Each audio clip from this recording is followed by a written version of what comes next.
Welcome to iDream media. So జనరల్గా నరాల బలహీనత సమస్య ఈ ప్రాబ్లం అనేది వేధిస్తూ ఉంటుంది. అంటే ఎట్లా చెప్తారు అసలు నరాల బలహీనత అని, ఎందుకు వస్తుంది, ఎలాంటి లక్షణాలు కనిపిస్తాయి, ఎవరిలో ఈ ప్రాబ్లం అనేది చూస్తాము, అంటే యోగా అండ్ న్యాచురల్ వేస్లో దీన్ని తగ్గించుకోవచ్చా, పూర్తి వివరాలు తెలుసుకుందాం. మనతో పాటు ప్రముఖ యోగా అండ్ స్పిరిచువల్ గురువు అరుణాదేవి గారు ఉన్నారు. మ్యామ్ నమస్తే. నమస్తే మ్యామ్, జనరల్గా కూడా జనరల్ భాషలో చెప్తూ ఉంటారు నరాల బలహీనత అని. అంటే ఏంటి అసలు? నరాల న్యూరో ప్రాబ్లమ్స్ అంటే మనకి నరాల బలహీనత అంటే ఉంది అనేది ఎలా తెలుస్తుంది అంటే first weakness, stiffness in the body, తర్వాత మెమరీ తగ్గడం, మెమరీ లాస్, విపరీతమైన హెడేక్, తర్వాత వర్టిగో ప్రాబ్లమ్స్, లేకపోతే నెక్ ప్రాబ్లమ్స్, తర్వాత స్పైన్ ఇష్యూస్, మన లిమ్స్ దగ్గర నమ్నెస్ ఉండడం, నమ్నెస్ రావడం, సడన్గా డిజీనెస్ రావడం, తర్వాత చాలా డల్ అయిపోతూ ఉంటాం అంటే ఒక్కొక్కసారి ఈ వీక్నెస్ ఉన్నప్పుడు బాగా స్ట్రెస్ కూడా బాగా ఉంటుంది. ఉన్నప్పుడు కొన్ని వర్డ్స్ మర్చిపోవడం, అదే మాట్లాడుతుంటే ఆల్ ఆఫ్ సడన్గా కొన్ని అక్షరాలు అంటే ఇంతకుముందు మనం బాగా రోజు మాట్లాడే మాటలు కూడా అక్షరాలు కానీ వర్డ్స్ కానీ పలకలేకపోవడం, తర్వాత ఇయర్ పెయిన్స్ రావడం, బాగా టింగ్లింగ్ రావడం, చెవిలో నొప్పి కూడా నరాల బలహీనత, చెవి దగ్గర ఈ బలహీనత ఉన్నప్పుడు ఆ టింగ్లింగ్ కూడా ఉంటుంది. వర్టిగో కూడా న్యూరో ఇష్యూ వస్తుంది. తర్వాత ఇంకా ఎక్కువగా ఉన్నప్పుడు సీజర్స్ అంటే ఫిట్స్ లాంటిగా సడన్గా రావడము, మనకి ఆల్ ఆఫ్ సడన్గా మాకు తగ్గిపోయింది, ఇంతకు ముందులాగా నాకు జ్ఞాపక శక్తి లేదు, మర్చిపోతున్నాను, ప్రతిదానికి మర్చిపోతున్నాను అని కూడా చెప్తా ఉంటారు. సో ఇవన్నీ న్యూరో ప్రాబ్లమ్సే. అంటే ఆ కనెక్టివిటీ మనకి బ్రెయిన్కి ఆ నర్వ్స్కి కనెక్టివిటీ తగ్గిపోతుంది అన్నమాట. ఆ తగ్గిపోయినప్పుడు ఇలాంటి ఇష్యూస్ అన్నీ కూడా న్యూరో ప్రాబ్లమ్స్లోకే వస్తాయి. నేనేం చెప్తానంటే ఈ న్యూరో ప్రాబ్లమ్స్ని అంటే మనం చేయాలి అని అంటే దానికి మెడికల్గా చాలా ట్రీట్మెంట్స్ ఉన్నాయి, వాళ్ళ వే ఆఫ్ ఎంత వేరే ఉంటుంది. యోగాలో న్యాచురల్గా ఈ బ్రెయిన్కి వెళ్ళే కనెక్టివిటీ ఏదైతే ఉందో ఈ న్యూరో కనెక్టివిటీని కనెక్ట్ చేయడానికి కొన్ని మనం ప్రాణాయామం ద్వారా చాలా సింపుల్గా, అలాగే పూర్తిగా ఒక రిలాక్సేషన్లోకి అంటే యోగ నిద్ర చాలా బాగా ఉపయోగపడుతుంది అన్నమాట. ఆ నర్వ్స్ అన్నీ కూడా రిలాక్స్ అవుతాయి, ఆ నర్వ్స్ మీద ఉన్న ప్రెషర్ బాగా తగ్గుతుంది. అందుకని యోగ నిద్ర బాగా మనం సజెస్ట్ చేస్తాము, చేపిస్తాం. యోగ నిద్రలో కూడా బేసిక్ దానికి ఒక లెవెల్స్ ఆఫ్ ఇది ఉన్నాయన్నమాట. వాళ్ళు చెప్పే ప్రాబ్లమ్స్ని బట్టి మనం ఎలాగ వాళ్ళకి ఇవ్వాలి అనేది. తర్వాత మసాజ్ చాలా బాగా ఉపయోగపడుతుంది. బాడీ మసాజ్ అంటే సర్క్యులేషన్కి, తర్వాత డిటాక్స్ అవ్వడానికి, ఇంప్యూరిటీస్ బయటికి రావడానికి, స్ట్రెంగ్తన్ అవ్వడానికి, ఇవన్నిటికీ మనం తీసుకున్న ఏదైతే ఆక్సిజన్ ఉందో పూర్తిగా ప్రాణశక్తి పూర్తిగా వెళ్ళడానికి. యోగా ఎలా ఉంటుంది అంటే మీరు ఏది చేసినా కూడా ఆ మోర్ ప్రాణాయామం చేసేటప్పుడు కానీ మోర్ పైకి వెళ్తూ ఉంటుంది అన్నమాట. ఎనర్జీ ఎప్పుడు కూడా అప్వర్డ్స్కి వెళ్తుంది. ఇప్పుడు మనం జనరల్గా శ్వాస తీసుకున్నప్పుడు కిందకే వెళ్ళిపోయి శ్వాస తీసుకుంటామో వదిలేస్తామన్నమాట. కానీ ప్రాణాయామం చేసేటప్పుడు మనం తీసుకున్నది ఏదైతే ఉందో ఆ కింద నుంచి ఎనర్జీని బ్రెయిన్కి ఎక్కువ పంపిస్తామన్నమాట. సో యోగా ఆసనాస్ అంటే ఆ స్ట్రెచ్చింగ్, ఆ స్లో స్ట్రెచ్చింగ్ ఆసనాస్ చేసినప్పుడు ఒక ఆసనాన్ని మనం చాలా మెల్లగా ఒక పద్ధతి, ఒక టెక్నిక్స్ ఉంటాయి. ఎలా వెళ్ళాలి, ఎలా హోల్డ్ చేయాలి, ఎలా దాన్ని మళ్ళీ మనం బ్యాక్ రావాలి అనేది ఒక క్రమ పద్ధతిలో మనం కనుక చేపిస్తే ఈ న్యూరో ఇష్యూస్ ఉన్నాయి. సపోజ్ ఈ ట్రెమర్స్ వచ్చేది ఉంటుంది, అందులో పార్కిన్సన్ కూడా న్యూరో ఇష్యూని. కొంచెం చేతులకి ట్రెమర్స్ వస్తాయి, హెడ్ ట్రెమర్స్ వస్తాయి, ఇవన్నీ కూడా ఆల్ ఆఫ్ సడన్గా లెగ్స్ ట్రెమర్స్ అనిపించవచ్చు. సో అలాంటి ప్రాబ్లమ్స్ ఉన్నప్పుడు, సపోజ్ ఇయర్ ఇష్యూనే ఉంది అనుకున్నా, లేదా ఐ ఇష్యూస్, ఆప్టికల్ ఇష్యూస్ వచ్చినప్పుడు సడన్గా విజన్ కూడా మనకి ఒక్కసారి బ్లర్నెస్ అనిపిస్తూ ఉంటుంది మధ్య మధ్యలో. ఏంటి ఆల్ ఆఫ్ సడన్గా నాకు బ్లర్గా అనిపిస్తుంది మళ్ళీ మెల్లగా నార్మల్ అవుతూ ఉంటుంది, ఒక్కొక్కసారి టైం తీసుకుంటుంది. ఇవన్నీ న్యూరోనే. సో మనము వాళ్ళకి కొన్ని ముద్రాస్, అలాగే కొన్ని ప్రాణాయామం కానీ ఆసనాస్ అన్నీ ఒక గ్రూప్ ఆఫ్ ఇవి, రిలాక్సేషన్, తర్వాత వాళ్ళకి ఒక మంచి ఆయిల్స్, పర్టికులర్గా న్యూరో ప్రాబ్లమ్స్ ఉన్న వాళ్ళకి యాక్టివేట్ చేయడానికి కొన్ని హెర్బల్స్ వేసి మనం ఆయిల్స్ వేసి దాన్ని వండుతామన్నమాట. వండి ఆయిల్స్ని తీసుకుని వాళ్ళకి ధార అని, శిరోధార అని చెప్పి ఇవి మనం న్యాచురల్గా ఇవి చేస్తామన్నమాట. చేసినప్పుడు అది స్లోగా యాక్టివేట్ అవుతుంది, ఆ సర్క్యులేషన్ పెరుగుతుంది, ఆ బ్రీతింగ్, ఆ ప్రాణశక్తి ఏదైతే ఉందో అది అందుతుంది, పూర్తిగా బ్రెయిన్కి వెళ్తుంది. సో బ్రెయిన్ని కనుక మనం యాక్టివేట్ చేసినప్పుడు ఈ ఛానల్స్ అన్నీ కూడా ఓపెన్ అయ్యి కనెక్టివిటీ పెరిగి మనకి ఈ ప్రాబ్లమ్స్ తగ్గుతూ వస్తాయి. అంటే ఇప్పుడు మనం నేచురల్ దాంట్లో మెడిసిన్స్ అనేవి చాలా తక్కువ వాడతాం, కొన్ని కేసెస్లోనే మెడిసిన్స్లోకి వెళ్ళాల్సి వస్తుంది. కానీ మనం ముందే గుర్తించినప్పుడు, నాకు ఆల్ ఆఫ్ సడన్గా బ్లర్నెస్ వచ్చేస్తుంది, లేకపోతే ట్రెమర్స్ వస్తున్నాయి, నిద్ర పట్టట్లేదు, డ్రైగా ఉంది, బాగా మెమరీ చాలా తగ్గిపోతుంది, నాకు ఆల్ ఆఫ్ సడన్గా ఎంతో అద్భుతంగా మాట్లాడే వాళ్ళు కూడా ఆలోచించాల్సి వస్తుంది అన్నమాట, సబ్జెక్ట్ ఉన్న వాళ్ళకు కూడా. సో ఇలాంటివి ఉన్నప్పుడు ఖచ్చితంగా అది నర్వస్ ఇష్యూసే, కంగారు పడాల్సిన విషయం ఏమీ లేదు. ఫస్ట్ మీరు రిలాక్స్ అవ్వడం అనేది నేర్చుకోవాలి. నేను రిలాక్స్డ్గానే ఉన్నానండి, నేను బాగానే నిద్రపోతున్నాను, మంచి డైటే తీసుకుంటున్నాను, నాకేం పెద్ద టెన్షన్స్ లేవు, స్ట్రెస్ లేవు, నేను రిలాక్స్డ్గానే ఉన్నానని చాలామంది చెప్తారు. కానీ లోపల నర్వస్ సిస్టమ్ మీద పడే ప్రెషర్ ఏదైతే ఉందో, ఏ ఆలోచన అయినా సరే, ఇది నాట్ పాజిటివ్ అండ్ నెగిటివ్ అని కాదు, ఏదైనా సరే మీకు ఫస్ట్ ఒక ఆలోచన ఉన్నప్పుడు ఏ ఆలోచన అయినా దానిది బ్రెయిన్ స్టెమ్ మీద ఉంటుంది. అంటే మన స్పైన్, మన నర్వస్ సిస్టమ్ అంతా మన బ్రెయిన్ స్టెమ్, అంటే మన స్పైనల్ కాలంకి కనెక్ట్ అయి ఉంటాయి అన్ని నర్వ్స్ అన్నీ కూడా. సో ఫస్ట్ ప్రాబ్లం వచ్చేది నెక్ దగ్గర నుంచే మనకి మొదలవుతుంది అన్నమాట. సో అందుకని అది రిలాక్స్ అవ్వాలి, ఆ ప్రెషర్ని తగ్గించాలి, సర్క్యులేషన్ ఇంప్రూవ్ చేయడానికి చాలా సింపుల్గా మేమైతే చేసేస్తాం. ముందు ఇవి ట్రై చేసి కొంచెం రిలాక్స్ అది అయి ట్రై చేసిన తర్వాత, సో ఇవి కూడా మనకు కావట్లేదు అని అనుకున్నప్పుడు డెఫినెట్గా అప్పుడు మనం డాక్టర్ని ఖచ్చితంగా కలవాలి. ఇది సివియర్ ఇష్యూ అయితే మనం కొన్ని రోజులు మెడిసిన్స్ వాడాల్సి వస్తే కూడా వాడాల్సిన అవసరం ఉంటుంది. దాని తర్వాత మళ్ళీ మనం ఇలా యోగా, ఈ ఏవైతే మనకి మెడిసిన్స్ ఉన్నాయో, హెర్బల్స్ ఉన్నాయో, ఇవన్నీ తీసుకుంటూ రిలాక్స్ అయిపోవచ్చు. అందుకే నేనేం చెప్తానంటే, ఇవన్నీ మనకు వస్తాయి, ఎలా అయినా వస్తాయి, రాకుండా ఉండాలి అని అంటే మీరు ఖచ్చితంగా మీరు చేయాల్సింది వేరే దారి లేదు.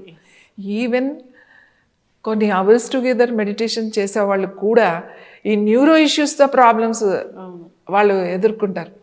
వాళ్ళు వచ్చి నేను రోజు మెడిటేషన్ చేస్తున్నాను, నేను చాలా రిలాక్స్డ్గా ఉంటాను, ఎందుకు మాకు ఈ ఇష్యూ వస్తుంది అంటే, మెడిటేషన్ చేయండి, నేను చేయొద్దని అనట్లేదు, అది మీకు బాగుంది చేయండి, కానీ మీరు ఫస్ట్ మీ బాడీని రిలాక్స్ చేయండి, మీ స్ట్రెచ్ చేయండి బాడీని, డైట్ తీసుకోండి, సర్క్యులేషన్ ఇంప్రూవ్ చేసుకోండి. అది ఏమంత తొందర ఇలా అయిపోదు, మీరు ఖచ్చితంగా చేయాల్సిందే. ఈ పద్ధతిలో మీరు వెళ్ళినప్పుడు మీ మెడిటేషన్ కూడా ఖచ్చితంగా జరుగుతుంది. ఈ న్యూరో ఇష్యూస్కి డాక్టర్స్ కూడా ఏం చెప్తారంటే, మీరు మెడిటేషన్ కూడా చేయండి అంటారు, వాళ్ళు ఇచ్చే ప్రిస్క్రిప్షన్తో పాటుగా మీరు కొంచెం మెడిటేషన్ చేయండి అంటే రిలాక్స్ అవుతారు అని చెప్తారు. కానీ నేనేం చెప్తానంటే, అలా ఉన్నప్పుడు మెడిటేషన్ వాళ్ళు చేస్తే ఏమి రిలాక్స్ అవ్వరు, వాళ్ళు ప్రాపర్ వేలో రిలాక్సేషన్ టెక్నిక్స్ అవి కూడా నేర్చుకోవాలన్నమాట. సో న్యూరో ఇష్యూస్ ఇవి ఏది ఉన్నా కూడా ఈ న్యూరోకి సంబంధించినవి. కొంతమందికి ఇక్కడ పెయిన్ వస్తూ ఉంటుంది, ఈ ఇయర్ పెయిన్ కాదు, నాట్ ఈ పెయిన్ కాదు, ఇక్కడ పెయిన్స్, ఈ జా ఉంటుంది కదా, ఇక్కడ పెయిన్ అంటే చాలా ప్రెషర్ ఉన్నప్పుడు, చాలా రోజులు వాళ్ళకి స్ట్రెస్ ఉన్నప్పుడు కూడా ఈ పెయిన్ వస్తూ ఉంటుంది. ఈ పెయిన్ కోసం చాలా తిరుగుతూ ఉంటారు. ఈ పెయిన్ ఎట్లా తగ్గుతుంది అని ఆ న్యూరో డాక్టర్ దగ్గరికే వెళ్ళాలి ఖచ్చితంగా. వాళ్ళు మెడిసిన్ ఇస్తారు, ఈ పెయిన్ అంటే ఆ స్ట్రెస్ తగ్గించుకోండి అని చెప్తారు. That is the neuro problem. అదైతే మనం చాలా సింపుల్గా ఒక 2-3 సెషన్లోనే మనం ఈ పెయిన్ తగ్గించగలుగుతాం. ఎందుకంటే దాని జాన్ రిలీజ్ చేయాలి, మన ఎమోషన్స్, మన స్ట్రెస్ అంతా ఇక్కడ ఉంటుంది, ఈ జా లైన్స్లో ఉంటుంది అన్నమాట, ఇక్కడ స్టోర్ అయ్యి ఉంటుంది. సో చాలా ఇయర్స్ మనకి ఇది ఉన్నప్పుడు ఇక్కడున్న ప్రెషర్ని ఈ పాయింట్ ద్వారా మనం తీసేయగలుగుతాం అన్నమాట ఆ థెరపీతో. సో న్యాచురల్ వేస్ చాలా ఉన్నాయి. ఆయిల్స్ ఉన్నాయి, హెర్బల్ టీస్ చాలా చాలా బాగా పనిచేస్తాయి. హెర్బల్ టీస్లో తులసి బాగా పనిచేస్తుంది, చాలా రిలాక్స్డ్గా ఉంటుంది. తర్వాత క్యామమైల్ టీ మనకి చాలా అందుబాటులో దొరుకుతుంది. క్యామమైల్ టీ ఇది కూడా చాలా బాగా పనిచేస్తుంది. తర్వాత మిల్లెట్స్ ఉంటాయి కదా, మిల్లెట్స్లో ఎనీ మిల్లెట్ దాని గంజి తయారు చేసుకుని, అంటే ఉడకబెట్టి వార్చిన గంజి, పొద్దున్న చేసుకున్న గంజి సాయంకాలం తాగడం, సాయంకాలం చేసుకున్న గంజి ప్రొద్దున్న తాగడం, అంటే అది కొంచెం ఫర్మెంట్ అవ్వాలన్నమాట. సో ఇలా తాగడం వల్ల కూడా మనకు కోడో మిల్లెట్ అని అరికెలు ఉన్నాయి కదా, అవి కూడా ఈ ఏది తీసుకున్నా కూడా మంచిదే. కొర్రలు, అరికెలు, అండు కొర్రలు, ఒట్టి గంజి మాత్రమే చెప్తున్నా నేను. ఆ గంజి కనుక మీరు తీసుకుంటే ఈ న్యూరో ప్రాబ్లం కూడా మనకి ఇబ్బంది లేకుండా స్ట్రెస్ బాగా తగ్గిస్తుంది. ఇంకా బాగా చెప్పాలంటే మందార చాలా చాలా చాలా బాగా పనిచేస్తుంది. మందార టీ ఫ్లవర్ ఉంటుంది కదా, ఒక 2 పువ్వులు ఒకటి దొరికినా సరే, దేశీ మందార నేను చెప్పేది, హైబ్రిడ్ కాదు. అలా ఉన్నప్పుడు మందార టీ కూడా చాలా రిలాక్స్డ్గా ఉంటుంది. తర్వాత అశ్వగంధ కూడా బాగా పనిచేస్తుంది. అశ్వగంధ కొంచెం పాలల్లో కలిపి తాగడం బాగా పనిచేస్తుంది. తర్వాత జాజికాయ కూడా బాగా పనిచేస్తుంది. నట్మెగ్ అంటాం కదా, మనం మసాలాలో వాడతాం జాజికాయ. ఆ జాజికాయ పౌడర్ చేసి దాన్ని కొంచెం పాలల్లో తేనె అది కలుపుకుని తాగడం వల్ల కూడా నర్వస్ సిస్టమ్ రిలాక్స్డ్గా ఉంటుంది. నర్వస్ సిస్టమ్ రిలాక్స్డ్గా ఉండాలి అని అంటే that is the touch is the very important. అంటే టచ్లో న్యూరో సిస్టమ్ చాలా రిలాక్స్డ్గా ఉంటుంది. టచ్ అంటే ఏంటి, మనకి ఇష్టమైన వాళ్ళు అట్లా ఉన్నప్పుడు సాధారణంగా కొంచెం ఒక ఏజ్ వచ్చిన తర్వాత ఇలాంటి ప్రాబ్లమ్స్ అన్నీ ఎక్కువ వస్తాయి, కానీ ఇప్పుడు యంగ్ వాళ్ళకే వచ్చేస్తున్నాయి. నేనేం చెప్తానంటే వాళ్ళకి ఆ టచ్ సరిగ్గా లేదు, ఆర్ విమెన్ ఆర్ మెన్ ఎవరైనా కానివ్వండి. మనం ఏదైనా మనం మాట్లాడేటప్పుడు మనకు కావలసిన వాళ్ళు, మనకు దగ్గర వాళ్ళు ఏదైనా అన్నప్పుడు మనం పట్టుకుని కనుక వాళ్ళతో మాట్లాడితే చాలా వరకు అవతలి వాళ్ళ స్ట్రెస్ తగ్గుతుంది. అంటే మీరు ఏమీ చెప్పాల్సిన అవసరం లేదు, మనం జస్ట్ మాట్లాడేటప్పుడు కూడా. అందుకే నేను అంటే టచ్ ఈజ్ వెరీ ఇంపార్టెంట్. మీకు దగ్గర వాళ్ళు, మీరు కావలసిన వాళ్ళు ఉన్నప్పుడు వాళ్ళని టచ్ చేయడం అనేది human touch it's a very very very important. ఇప్పుడేమో హ్యూమన్ టచ్ చాలా తగ్గిపోయింది, వీళ్ళు దూరం అయిపోయి ఈ కుక్కల్ని పెంచుకోవడం అనేది మొదలైపోయింది. అంటే ఆ టచ్ కూడా రిలాక్స్ అవుతాము. ఒక డాగ్ మన ఇంట్లో ఉంటే మనం చాలా రిలాక్స్ అవుతాం అనే కాన్సెప్ట్ వెస్ట్రన్ కల్చర్ నుంచి మనకు వచ్చేసింది. సో నేనేమంటానంటే ఉన్న హ్యూమన్స్ ఎవరో, మనం 2 మనుషులు ఉంటాం ఇంట్లో, బాగా ఉంటే 2-3 ఉంటారు, పిల్లలు 2 పెద్దవాళ్ళు. సో వీళ్ళకే సరిగా లేదు. మనకి ఈ హ్యూమన్ టచ్ అంటే ఆ ఇంట్లో ఉన్నవాళ్ళు ఆ టచ్, ఆ స్పర్శ. టచ్ అంటే ఏంటి, స్పర్శే కదా. మనకు పంచేంద్రియాల్లో ఒకటి ఆ స్కిన్ ఉంది.